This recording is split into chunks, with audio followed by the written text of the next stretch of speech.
Welcome to another conversation in our FM Expert series. Today I'm joined by Graham Perry, who's the Exec Director at Datore Ltd. Graham is also a lead judge with the IWFM Awards and also a judge of the technology category of the IWFM Workplace Future Awards. That was a big mouthful, Graham. Sorry. That's okay. And Graham has been, I think we worked out, you've been in FM around 30 years. Right, so. And Graham is going to talk to us about how data is changing the world of FM. And we've not had a session around this before. So Graham, I'm really interested to hear your thoughts on this. And I'm going to hand the floor to you. Over to you. Thank you very much indeed, Beth. Yes, so I guess for clarity, so we want to talk about how data is changing the world of FM. But what I'd also like to talk about is how the world of data is changing, okay, and what it's being used for. We all know that data in FM is getting bigger and bigger and bigger. We know that smart buildings are coming. We know that FM companies are using data as a differentiator in the marketplace, and everyone's trying to build a better picture in order to gain insights. The problem has always been that twofold, really. When we talk about data, it immediately is identified as an IT function. Yes. So what we then do is we say, okay, well, if we need insights from data, it needs to come from the IT team. And whilst they're really great at gathering data and getting tools and gathering data together, they're not necessarily the business experts that you need. And so there is a shift. There is a shift in the way that people are talking about data.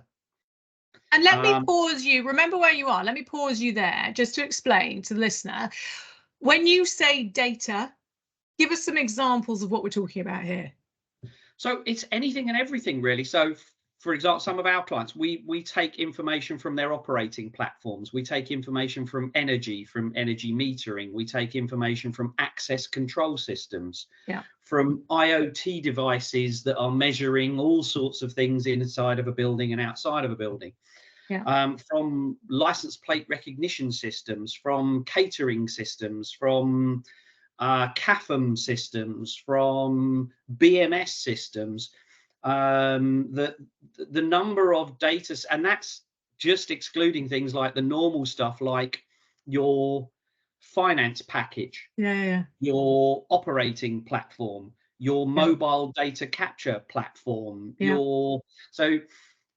typically in any scenario we'll see 8 or 10 different data sources that are blended in order to bring different insights. And that's kind of where the change is coming about now. Is the focus is away from capturing data for the sake of capturing data, and now very much more on what are the insights that I want to drive in order to reduce risk or reduce costs or increase turnover. And what impact will that have on the business or the organization over a period of time? So what we're seeing, and it's something that I've been talking about probably for the last 4 or 5 years, is start with the end in mind. As so many people say, what question do I want to answer? Then secondly, what's the value of answering that question? What will it give me once I've answered it? Because a lot of the questions sometimes are about vanity rather than sanity. And then thirdly, once I've asked that and answered that question, what will it do for me in the future? What can I predict? What can I assume? What can I understand that is likely to happen? So it's answering what we call the so what question. So what does that tell me?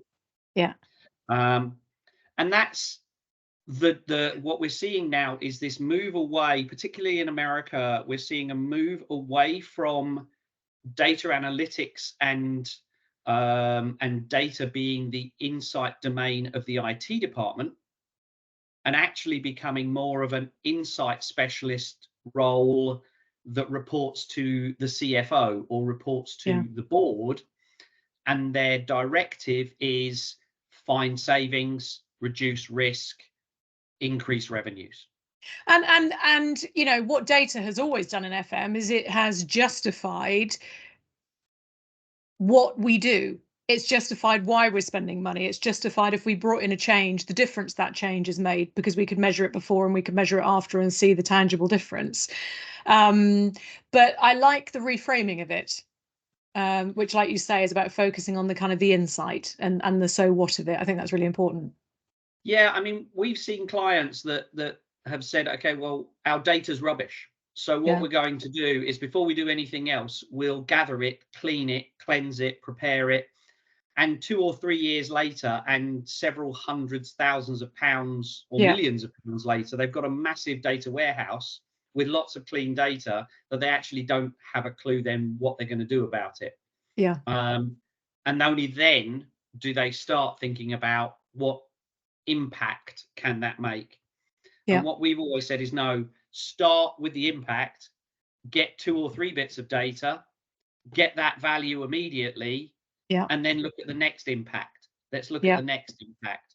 So you don't have to build a business case to spend hundreds of thousands or millions of pounds like some of the big FM companies do in order to immediately start to be able to get a return on your investment.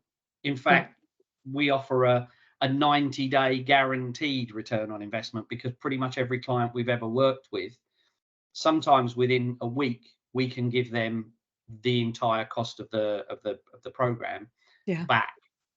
And that's Well, no, I was going to say, do you find, you know, my career in FM started working for an outsourced FM company, and we had to always evidence what we were doing.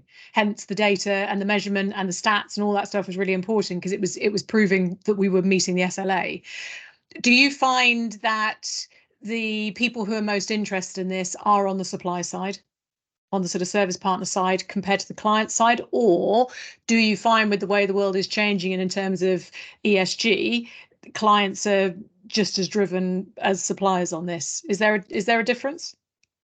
We're actually seeing the client side interest is driving the supplier side. Yeah. Okay. Because interesting. we've actually got a number of supplier side companies that are now selling our services to their clients as a white labeled offer. Yeah. Because their clients want more than just proof of KPI.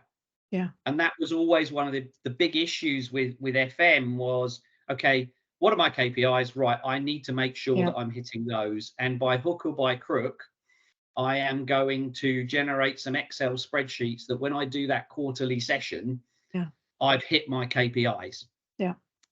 That often led to a bit of distrust, because the gut feel of the supplier was, well, you may have hit all your KPIs, but I don't feel like you've done that, because I had this problem and I had that problem and I had this problem and I had that problem, and you're telling me the client, you mean, feeling this? Yeah, absolutely.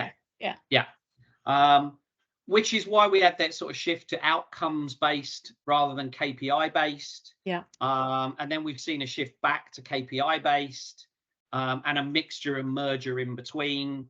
And the data that was collected was data that was important to the supplier to evidence that they'd done their job properly. It wasn't necessarily important to the client, who wanted to know, how well is my building operating? How much of my building is, and I think with the changes we've seen through, and God, I'm sick to death of saying it, but you know, COVID has brought about this change.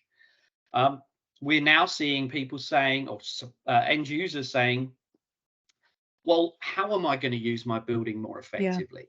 And how am I going to cut costs when that building isn't being used effectively? And when am I staffing? What do my staff need? What when are they not there? what could I do with the building when they're not? And all Yeah. of those things are considerations Yeah. that they're looking to, right, what do I do next? And those are not typically the type of questions that a FM service provider will answer through a set of KPIs. Yes. Oh, I like this. So we've gone from KPI based to outcome based, now pretty much to insight based, which is starting at the end and working backwards. Yeah. Yes. Yeah. Interesting. Yeah. And that insight is no longer just about the building or the services of the FM provider. It can tie in all sorts of things. It can tie in staff and what the staff are doing. It can tie in carbon emissions, Yeah. CO2, energy. Yeah. I mean, we've got a client that's measuring diesel Yeah. disbursement. Yeah. And it's all the things that may not even involve the FM provider or may involve the FM provider, but they're part of Yeah. the assets that are being managed for and by that organization. Yeah. Oh, this is really interesting. And I think what people would have got from this so far is a real sense of the shift in the movement and the necessary shift in movement. If we were to encapsulate this with a couple of takeaways, top tips, kind of key pieces of advice, give me one or two of them. So I guess my first piece of advice would be analytics and data has become far cheaper. Okay. It can be outsourced in exactly the same way that you outsource FM. You don't need big data teams in order to manage large amounts of data anymore. Yeah.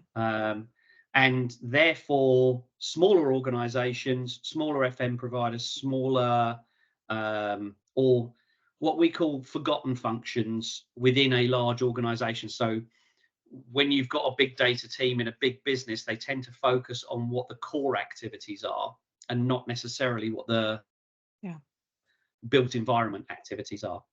So one takeaway, analytics data is much cheaper and it's therefore attainable.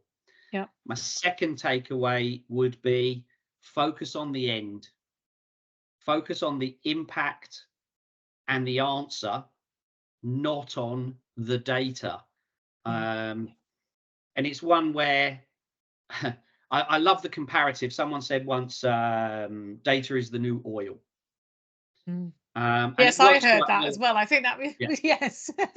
So everyone went, oh, great. Yeah. Well, we need loads of data then. Yeah. But if you think about it, when they first discovered oil, well, they had no clue what they were going to do with it. Yeah.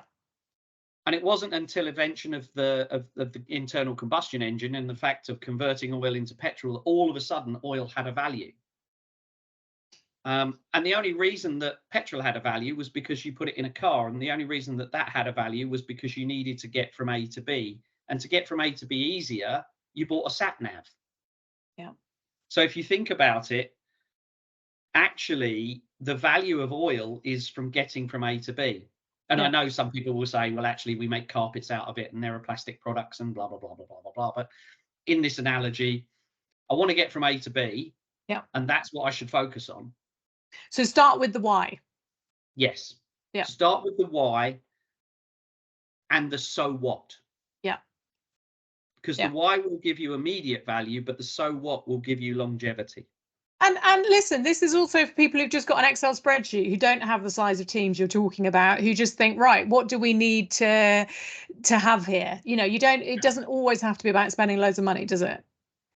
A lot of our clients, quite a lot of our clients, still feed tons of Excel sheets or Google Sheets or CSV files into a folder in order to turn that into something that they can get an answer out of. Yeah, but irrespective, whatever it is you're doing to capture this, you start with the why and the so what. Yeah, absolutely. Love that. Yeah. Any final thoughts, Graham? Because I think people will find this incredibly useful. But anything before I let you go? Anything else you want to share? Because this has been really fantastic. Thank you. No, I think it's been really great to chat, and I've really enjoyed the session. In terms of key takeaways, yeah, focus with the end in mind, Yeah. and remember it's not all about huge big quantities of data, Yeah. and that it's attainable right now. There Yeah. are the skills out there that can help you get there. Yeah. Um, And it's really important to have it. I think that's the underlying thing here as well, isn't it? You know, wherever you are in terms of the size, the scale of the team, you do need some evidence, and data sits there, doesn't it? I think if you're a tiny kind of 10-man band, you can get away with a few systems and some Yeah. spreadsheets. But as soon as your organization starts to reach a sort of a level of complexity, there's no reason anymore to ignore it. Yeah. And that's, if you do, then there is a peril. And certainly if you are a mid-tier organization, then the days of hiring a graduate and throwing 4 billion Excel spreadsheets at him are fast disappearing. Yeah. And I think as AI starts to and machine learning starts to change the way that we drive and can and look at answers and how fast we get those answers, it certainly needs to be a consideration. It's something you need to be talking about Yeah. at a board level. Yeah. And at an early stage, Yeah. and if you're not doing it now, start. Yeah. Yeah, or at least start talking about it and how you Yeah. might use it. Yeah. Yeah. Brilliant. Listen, I think that's a perfect spot to end our conversation on. So for now, Graham, I'm going to say thank you very much. Thanks for your time. Genuinely. Thank you. Thank you very much indeed. Cheers. It's been great to chat.